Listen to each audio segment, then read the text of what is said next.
Hey guys, Demolition24 here, back with a review. We've got Transformers Dark of the Moon Voyager class Ironhide. Ironhide is a brand new mould, which has really pleased me. I really do like this figure.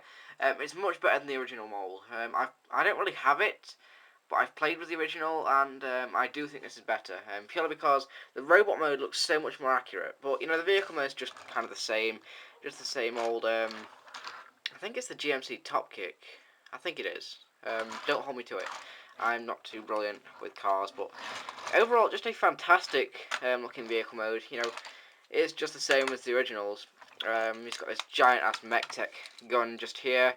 I do like this. He's got this in place of his two cannons, which, yeah, I kind of like this gun, but I would have preferred if there were two of them. Purely because Ironhide is renowned for having the two badass arm cannons, but he doesn't have them anymore. Oops. So that kind of disappointed me, but this mech tech is kind of cool. I will admit. You kind of push it, and it just spins. So it's kind of cool. You can also lock it out, just like all the other Voyagers. You kind of push it, and then you kind of rotate this piece like that, and then you can lock it out. And I don't know why you'd want to do that, because it looks almost exactly the same. There's really no point in really locking it out. It looks way better like this. And also, I discovered something. This is Omega Supreme's rocket. Yep, that is the secret Movieverse Omega Supreme that doesn't transform. Okay, whatever. It just looks like Omega Supreme. Or it looks like Omega Supreme's hand from Wolf Cybertron. Yeah, but, you know, the mech tech's kind of cool. It also has these kind of details in there that when you push it, they kind of disappear. So, yeah, I do like that they actually painted it in there. It's kind of cool. Very, very nicely painted, this mech tech gun is. So, you know, props to the Hasbro. Anyway, on to Ironhide. Absolutely awesome. I really do like this guy. The vehicle mode, as I said, probably isn't as good as the original. It doesn't really hold together that well. I mean, there's kind of tabs here and all that, and it's too panelly, in my opinion. I don't like the panels up here, but the robot mode definitely makes up for the panels in vehicle mode. Because the robot mode is just fantastic, very, very movie accurate. Definitely looks very, very nice. But that's about it for vehicle mode. So let's transform him. Now, to transform Ironhide, it's kind of complicated. Now, this really, really got me stuck. I honestly couldn't get him transformed when I first got him, because he's packaged in robot mode, so it was almost impossible for me to get him into the vehicle mode. Yeah, but, you know, the transformation's much more complicated than the original, I will say that. A child will probably not get this. You know, so that's kind of a word of warning. The transformation is very hard. Well, not really hard, but, you know, still. Anyway, let's get him transformed. I'm rambling. First thing we're going to do, we're going to kind of just separate this piece, separate the back piece from the doors, these door panels. We're going to pop these out, kind of rotate them out, like that. I'm going to fold these pieces around, like so, like that. Then we can lift this up, like that. What we're going to do, we are going to split this back piece. We can then just kind of fold this out a little bit. I'm going to kind of rotate the leg out, rotate this down, kind of like that. Rotate this down, like so. And I really, really like the way these legs transform. They're kind of cool.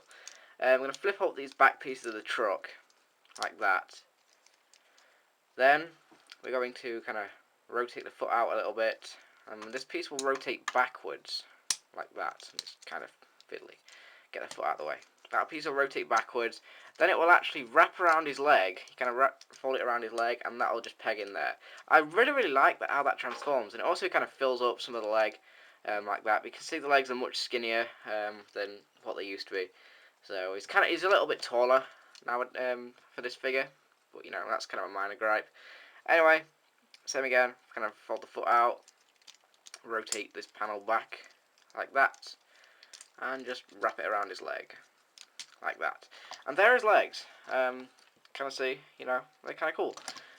I really like how they transform. Very accurate as well. They're not as blocky as the originals, which is actually kind of good, because the original legs, they had kind of bits hanging off of him, so it was kind of frustrating to transform the original, because it was an Automorph gimmick, so, you know, Automorph explained itself. It's crap. Next thing we're going to do is we are going to just kind of grab the arms. The arms transformation is very messy. Well, in fact, no, that's not what we do. we are to kind of unpeg this. This is kind of awkward. Unpeg these bumpers like that. Then just kind of fold them out. Just get them out of the way. I'm going to take this piece. This piece will kind of rotate around. It's on a little ball joint. Just rotate it around and just kind of peg it into the arm. So again, rotate out the arm, rotate this around, and just peg it in. There's a little peg hole.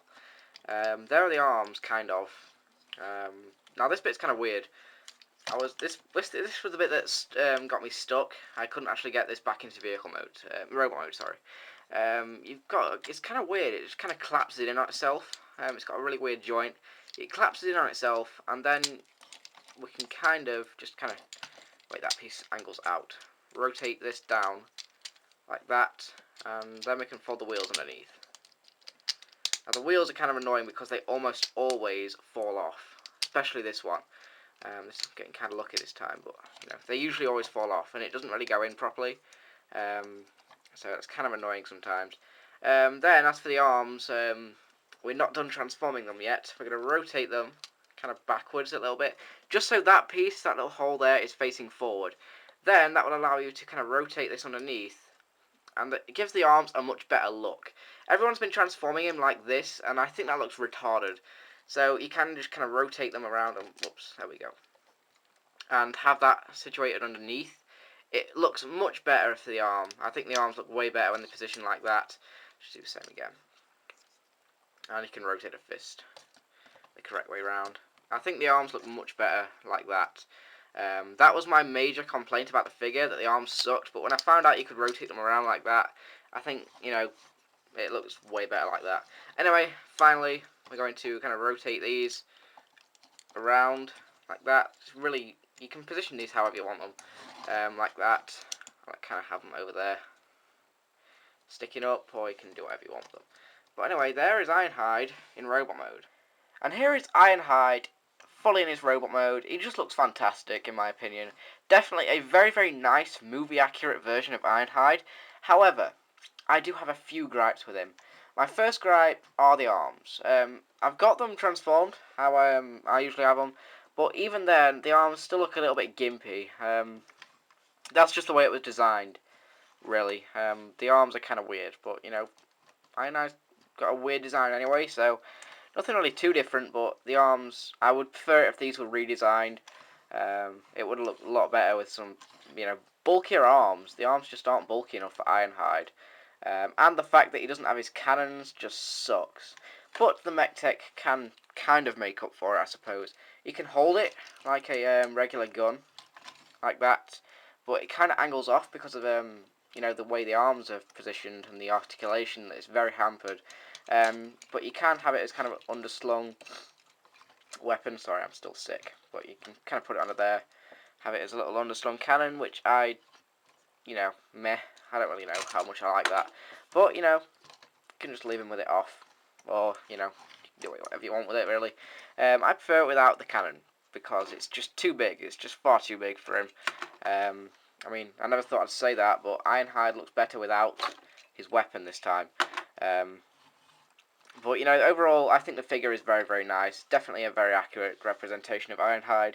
But not the most accurate, because in my opinion, the deluxe is one of the best Ironhide figures.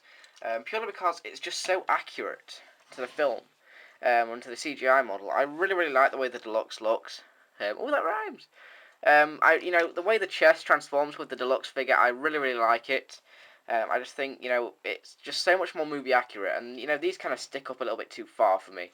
I would prefer it if these could kind of sit back just a little bit further, and you could either that or you could bring the head a little bit further, because the head seems a little bit too far back when compared to the deluxe. Whoops, holy crap, that was something that just fell.